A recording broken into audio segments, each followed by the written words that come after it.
সহিংসতা থেকে রেহাই পেল না হাসপাতাল। রোববার বৈষম্য বিরোধী আন্দোলনকে ঘিরে ভাঙচুর ও আগুন দেওয়া হয় বঙ্গবন্ধু শেখ মুজিব মেডিকেলে বিশ্ববিদ্যালয় হাসপাতালের প্রায় অর্ধ শতাধিক গাড়িতে। এ সময় হাসপাতালে থাকা রোগীদের ভেতর আতঙ্ক ছড়িয়ে পড়ে। আতঙ্কে চিকিৎসক এবং রোগীরা দিক বিদিক ছোটাছুটি শুরু করেন। স্বপন আহমেদের প্রতিবেদন। ভাঙচুর, গাড়িতে আগুন, আতঙ্ক ছড়িয়ে পড়ে বঙ্গবন্ধু শেখ মুজিব মেডিকেল বিশ্ববিদ্যালয় হাসপাতালের রোগী, আত্মীয় স্বজন এবং এখানে থাকা মানুষদের মধ্যে।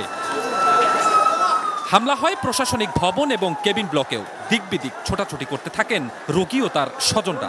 অনেক মানুষ ছিল, আমরা বের হইতে পারিনি। এখন বলছে যে আপনারা তাড়াতাড়ি চলে যান, কোনো সমস্যা হবে না। আন্দোলনের কারণেও বলতে পারি না, আমি তো এগুলো জানি না। এখন শুনতেছি এগুলো আন্দোলন, তখন তো আমি এগুলো জানি না। আমি লাকসাম থেকে আসছি, কুমিল্লা থেকে আসছি এখানে। আমি দেখতে দেখতে আসছি। এখন কিসের জন্য তা তো আমরা জানি না। আমরা পাবলিক মরমু, তাই লাগে আমরা জনগণ মারা যাবো। গন্ডগোল হইতেছে, শুধু বলে গন্ডগোল হইতেছে। কার সাথে কি হইতেছে তাও তো কইতে পারি না। আমরা সিঁড়িতে নেমে চলে আসছি, লিফট বন্ধ ছিল। ভীতকর অবস্থা সৃষ্টি হয় হাসপাতালটির চিকিৎসক এবং কর্মচারীদের মধ্যেও।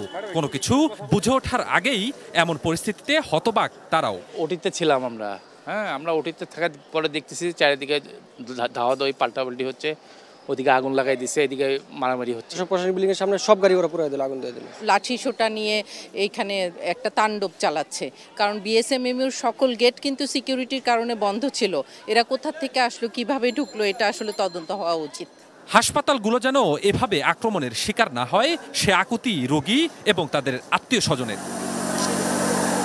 Swapan Ahmed, ATN news, Dhaka.